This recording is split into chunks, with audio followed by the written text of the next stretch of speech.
Why do I insist on talking about Jesus being trans, pan, and poly? That's a good question, but also kind of complicated as well. I'm Elder Eliza with the Garden of Light, and today I want to talk about the 3 different Jesuses. Growing up, my great-grandmother told me that while there is a Christian Jesus, there is also a biblical Jesus and a personal Jesus. Being raised Christian, I thought they were all one and the same.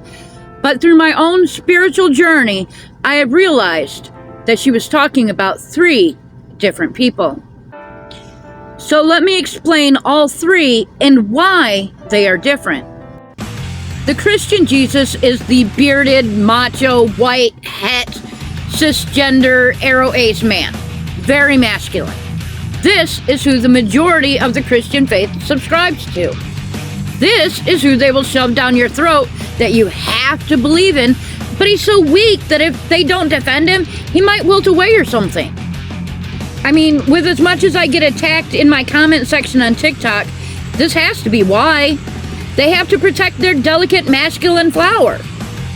Or they're just bullies who can't share or even consider that if you don't believe in their brand, then they have to tell you that their God, who they claim is all-loving, will punish you. This Jesus rules with fear.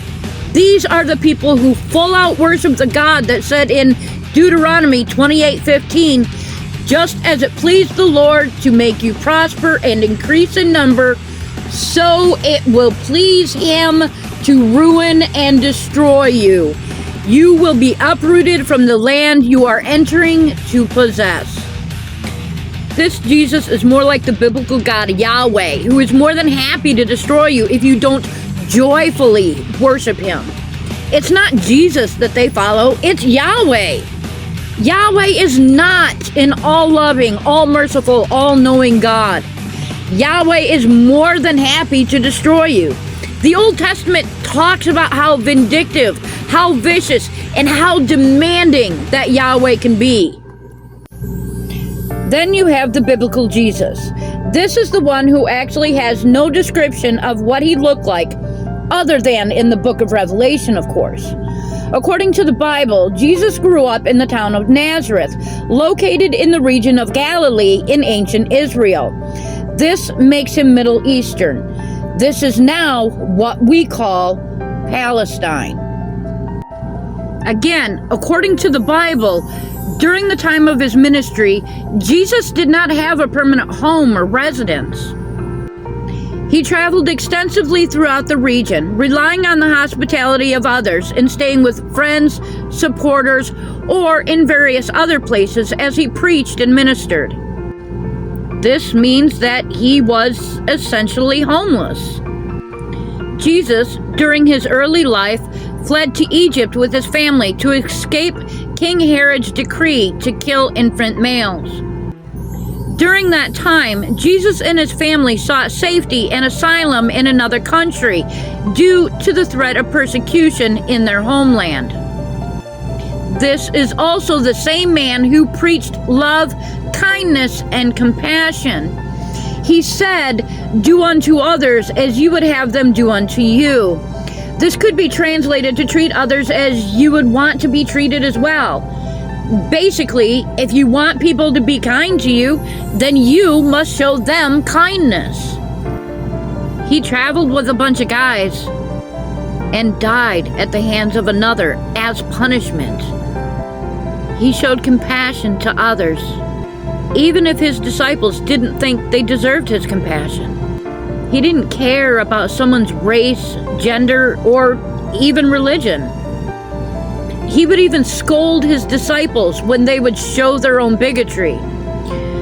Mark 9:38-41 says, "Teacher," said John, "we saw someone driving out demons in your name, and we told him to stop because he was not one of us." "Do not stop him," Jesus said, "for no one who does a miracle in my name can in the next moment say anything bad about me.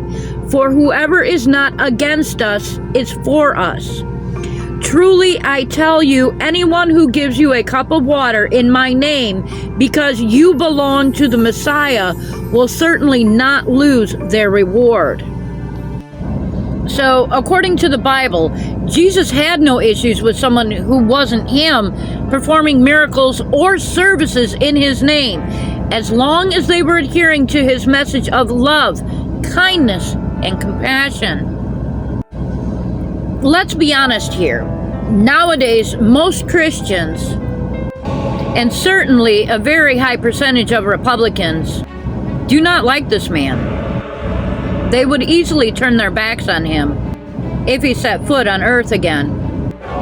They would probably have him arrested, depending on where and when he showed up.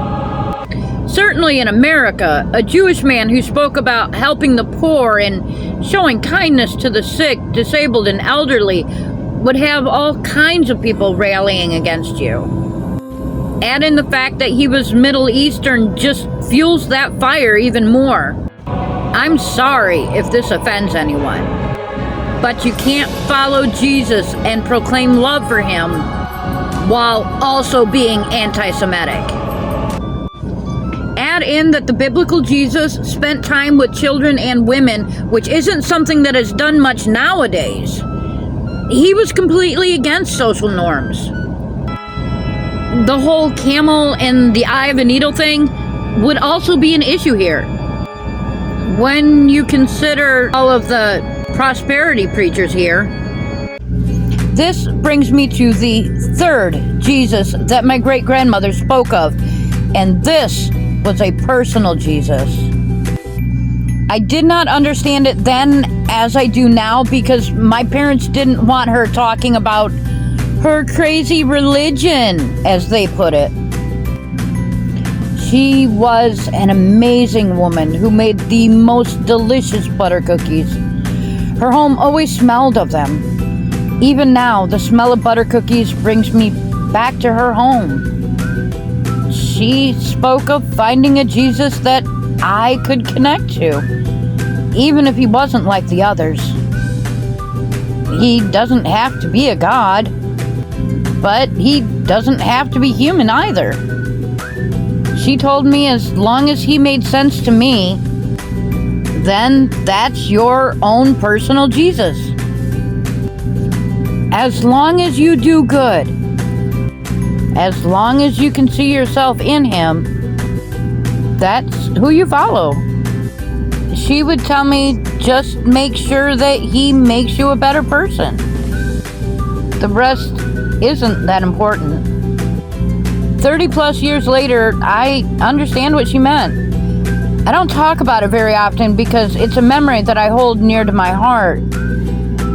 But I know now she meant to find a God, any God, that I can have faith in and that makes me want to be a better person. A God that I would look forward to spending time with. I spent a lot of my life trying to figure out what she meant and how I could find that.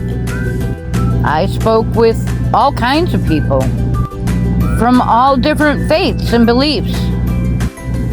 I did research, read tons of books, watched or listened to videos from scholars defining or interpreting different gospels, like the Gospel of Judas, to watching videos made by pagan creators sharing their beliefs.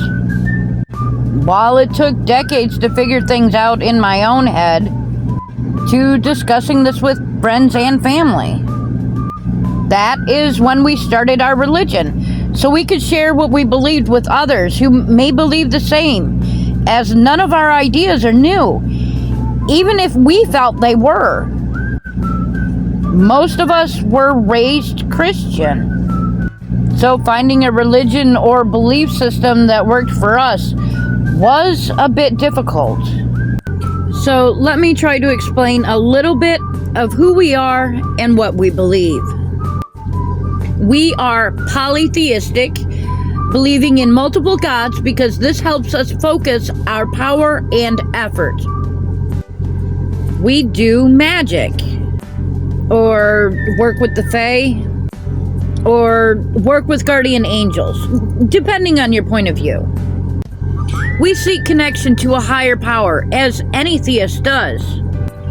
A theist is someone who believes in the existence of a god or gods, especially one or ones that created the earth and possibly the entire multiverse. The term theist is broad and can refer to someone who believes in at least one god, while atheist refers to someone who does not believe in any god. We believe our deities to be queer because the point is to see ourselves in our deities. El is the high god, above Yahweh in the ancient Canaanite beliefs, and the mother goddess Asherah was his wife. Lord Lucifer is her holy consort and companion. We also believe in science, and Arthur C. Clarke said magic is just science we don't understand yet. So if magic is just science we don't understand yet, then we believe so are miracles. The mother goddess Asherah sent an angel to place the soul of Jesus inside of Mary. To believe she was a virgin, then parthenogenesis is a scientific explanation we can deal with. Although in our religion, she's a virgin because she had dedicated her life to the goddess. She was 17 when she had Jesus, shortly before her 18th birthday. My personal Jesus is queer because I'm queer, and that's okay. Our gods are gender fluid. They do not exist within our human definitions of gender. We also don't believe in the gender binary either.